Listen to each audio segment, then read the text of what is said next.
G20 की शुरुआत हो चुकी है और दुनिया के कई देशों के राष्ट्रीय अध्यक्ष इस समिट में शामिल होंगे। आपको बता दें कि इस आयोजन के लिए भारत ने कई भव्य इंतजाम किए हैं, जिनमें सबसे खास है सिक्योरिटी सिस्टम। राष्ट्रीय अध्यक्षों को आयोजन स्थल पर लाने के लिए कड़ाके की सिक्योरिटी रखी गई है। इतना ही नहीं, आपको बता दें कि कार कैडेट और साइबर अटैक से बचने के लिए भी जीरो ट्रस्ट मॉडल को लागू किया गया है। इस आयोजन के बीच चीन और पाकिस्तान से खतरे की आशंका होने के चलते कई सारे पुख्ता इंतजाम किए गए हैं। ऐसे में सवाल ये है कि क्या है जीरो ट्रस्ट मॉडल, जिसे भारत ने G20 आयोजन के लिए अपनाया है और इसे लागू करने की नौबत आखिर क्यों आई। देखिए, सबसे पहले सरल भाषा में आपको समझाने की कोशिश करेंगे कि आखिर क्या है जीरो ट्रस्ट मॉडल। रिपोर्ट्स के अनुसार सरकार से जुड़े एक सीनियर ऑफिसर का इस दौरान कहना है कि भारतीय एजेंसियां चीन और पाकिस्तान के साइबर अटैक्स पर नजर रखी हुई है, जिसमें भारत को खतरा है जिनसे, और साइबर खतरे की आशंका को ध्यान में रखते हुए भारत पूरी तरह से अलर्ट पर है और टेक्निकल तौर पर यानी कि तकनीकी तौर पर इंफ्रास्ट्रक्चर को और बेहतर बनाया गया है। भारत आईटी सिस्टम की लगातार मॉनिटरिंग कर रहा है और इससे जुड़े एक्सपर्ट्स किसी तरह का रिस्क नहीं लेना चाहते हैं। यही जीरो ट्रस्ट पॉलिसी है। होटल से लेकर उन सभी जगहों पर जहां ये पॉलिसी लागू की गई है, जिनका ये कहना है कि G20 से कनेक्शन, G20 से जिन भी जगहों का है वहां पर ये पॉलिसी लागू की गई है। गृह मंत्रालय का साइबर डिवीजन हर डिवाइस और हर प्राइवेट नेटवर्क पर पूरी तरह से नजर बनाए रखे हुए है। सिक्योरिटी सिस्टम हर चीज, हर डिवाइस और हर चीज को वेरीफाई कर रहा है। किसी भी बाहरी सिस्टम या किसी भी डिवाइस पर विश्वास नहीं किया जा रहा है।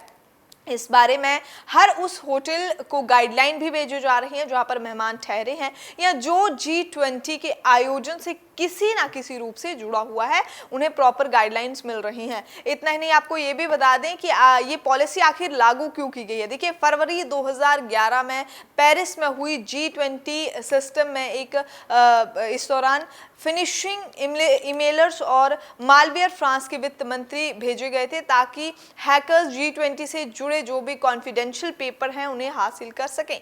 इसके अलावा 2014 में ब्रिस्बेन में आयोजित हुई G20 समिट में मेहमानों के साथ मौजूद उनके साथियों को हैकर्स ने अपना टारगेट बनाया था। 2017 की अगर बात करें तो 2017 में जर्मनी में हैम्बर्ग में हुई G20 समिट में भी ऐसे मामले सामने आए थे।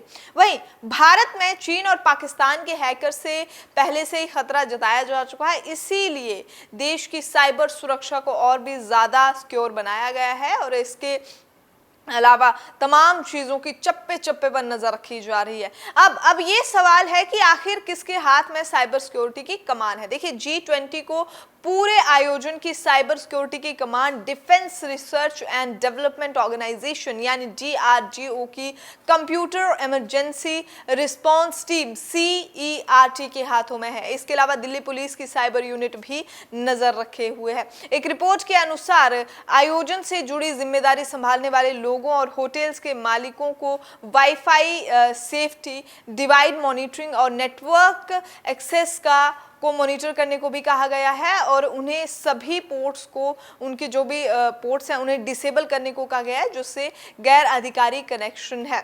इतना ही नहीं, VVIP के ठहरने वाले 28 होटल्स में बने साइबर जो रेस्क्यू स्टेशंस हैं, जो साइबर स्क्वाड स्टेशंस हैं, वहां पर भी चप्पे चप्पे पर नजर रखी जा रही है। एक रिपोर्ट सामने आई जिसमें बताया गया कि दिल्ली के जिन 28 होटल्स में VVIP के ठहरने को चुना गया है, वहां की सिक्योरिटी को बढ़ाने के साथ उन्हें हाईटेक भी किया गया है। इसके अलावा जो भी होटल्स हैं जैसे कि ताज हो गया, जैसे कि विवांता हो गया, होटल ग्रैंड हो गया और तमाम होटल जहां पे भी VVIP ठहरे हुए हैं, इन सभी होटल्स में साइबर स्क्वाड स्टेशन बनाए गए हैं। चलिए, ये पूरी जानकारी थी सुरक्षा को लेकर के, किस तरह से सुरक्षा तैनात की गई है G20 को लेकर,